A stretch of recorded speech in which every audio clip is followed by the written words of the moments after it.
बैरिया में अगर तो आप रेंट पर देख रहे हैं तो आप लोग सही वीडियो पे आ चुके हैं, क्योंकि मैं इसमें सिर्फ आप लोगों को रेंट के हवाले के बारे में नहीं, आपको मेंटेनेंस के हवाले से, इलेक्ट्रिसिटी पर यूनिट के हवाले से, वाटर बिल के हवाले से और साथ साथ स्कूल्स कहाँ पर मौजूद हैं, कहाँ पर क्या फीस मौजूद है, ये सब डिटेल से आप लोगों को बताने लगा हूं। तो वीडियो को देख लें, काम की हो जाएगी, तो आप लोगों के लिए आसानी हो जाएगी यहाँ पर रिहाइश करने में।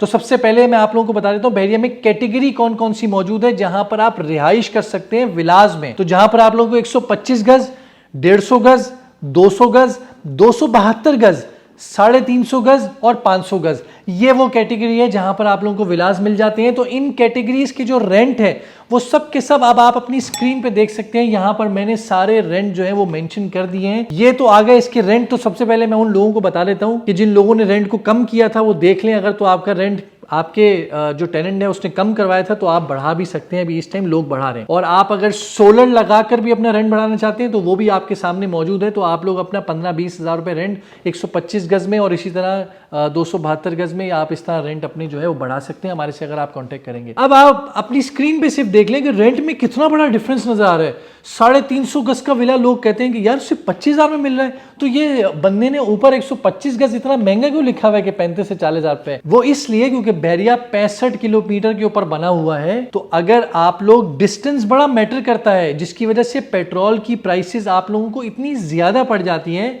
कि ये जो 25,000 रुपए लिखा हुआ है ये आप लोगों को कॉस्ट करता है 50-60 हज़ार तक। और आप लोगों का टाइम आपका काफी ज्यादा कंज्यूम होता है। तो इस वजह से, और मेन चीज दूसरी एक और ये आ जाती है आबादी। अब प्राइवेट विला में शायद यहां पर आपको दे रहा हूँ कम रेंट है लेकिन वहां पर आबादी नहीं है। लेकिन बैरिया के विलास में आपको इतनी आबादी नजर आएगी कि आप भी परेशान हो जाएंगे, वाह यार ये तो मैंने तस्वुर भी नहीं किया था यहाँ पर इतनी आबादी मौजूद है। लेकिन साथ साथ रेंट के हिसाब पे अगर आप देखेंगे तो क्वालिटी जो है लोगों को अक्सर बैरिया की बुरी लगती है, प्राइवेट विला में लोगों को ज्यादा अच्छी लगती है। तो चीजें बहुत ज्यादा डिफर कर रही होती हैं। अब इसके साथ साथ हम बात करें स्कूल के हवाले से, तो स्कूल तो सारे मेन गेट के ऊपर मौजूद हैं।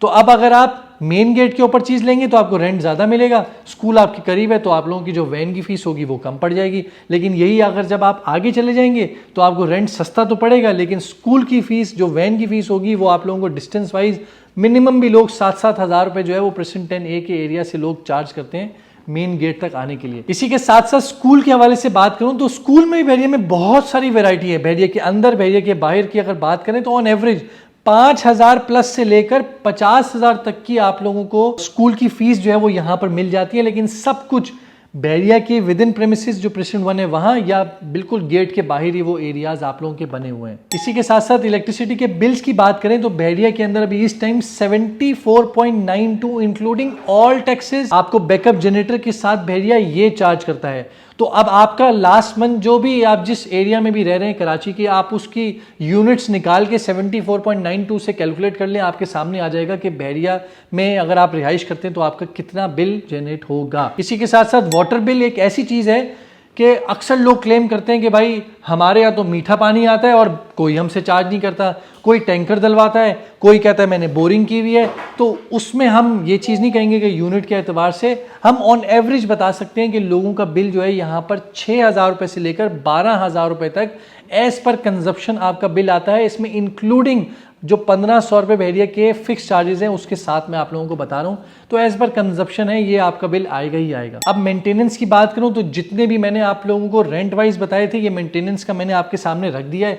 इसमें आप लोगों को 125, 272, 200 गज, प्रेसिडेंट 31 का विला, जो विलाज मौजूद हैं, स्पोर्ट्स सिटी, पैराडाइज, सबके रेंटल जो है वो आपके सामने, मेंटेनेंस जो है वो यहाँ पर आपके रख दी है। तो आप सारी कैलकुलेशन फिंगर टिप्स पे करके आ सकते हैं। सिर्फ अब एक चीज़ रह जाती है जिसका हम जिक्र करते हैं, वो ये है कि आप लोगों का पेट्रोल एक्सपेंस वो कितना है, कितनी दफ़ा आप लोगों ने कराची शहर जाना है, डेली जाना है, फ्रीक्वेंटली जाना है, वो आप लोगों को खुद कैलकुलेट करना पड़ेगा। और जो लोग ज़्यादा रिजर्वेटिव हैं कि यार मैं इतनी कॉस्ट नहीं बेयर कर सकता, तो कार पूलिंग सिस्टम यहाँ पर मौजूद है। 500 रुपये देकर जाएं और 500 रुपये देकर वापस उसी के साथ आ जाएं। तो 1,000 रुपये पर डे का मतलब ये है कि अगर आप महीने में 24 दफ़ा जाते हैं तो 24,000 रुपये का आपका बिल आना जाना आपका आराम से हो जाएगा। विदाउट कार मेंटेनेंस, विदाउट कि चला रहे हैं, थक गए हैं, ट्रैफिक में फंसे हुए हैं, ये सब की सब। और अब तो अच्छी बात ये हो गई है कि जहाँ पर अक्सर लोग फंसते थे लियारी एक्सप्रेसवे उतरते के साथ अल आसिफ पर, वो राउंड अबाउट पर, वो भी उन्होंने उसको सिग्नल फ्री कर दिया है।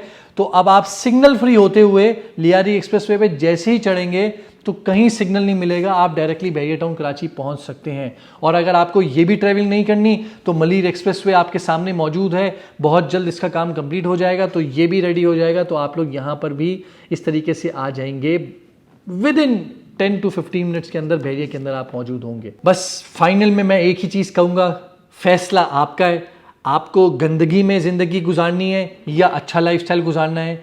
आपको मलिक रियाज से नफ़रत है तो मैं अक्सर कहता हूं कि नफ़रत का इजहार यहां बैठकर चाय पीते हुए लोगों के साथ करें, यहां पर भी लोग करते हैं, उस पर तो कोई मसला नहीं है, लेकिन अपनी ज़िंदगी तो बेहतर बनाए ना।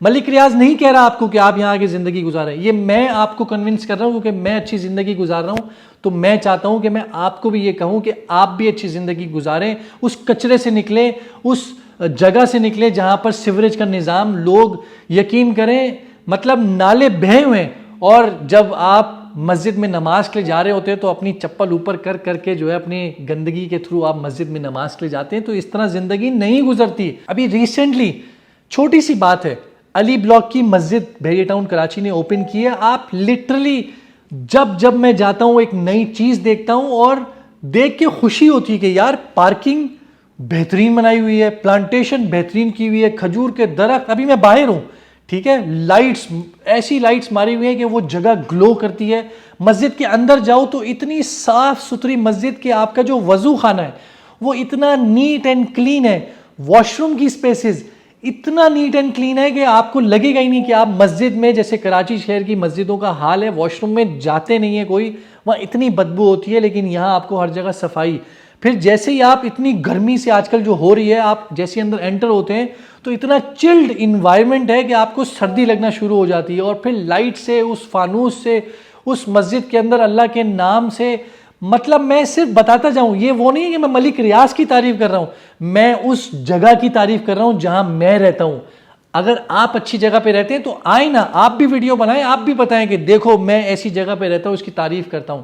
मेरा मलिक रियाज से कोई ताल्लुक नहीं है, लेकिन मेरा ताल्लुक अच्छी जिंदगी से, अच्छे लाइफस्टाइल से, इसीलिए आपको बात की जाती है। आप नाराज होकर बैठ जाते हैं, कराची की बुराई कर रहे हो, 1.5 करोड़ की आबादी को, 4 करोड़ की आबादी को, इस लाख की, ओ भाई अच्छी जगह तो अच्छी रहती है ना।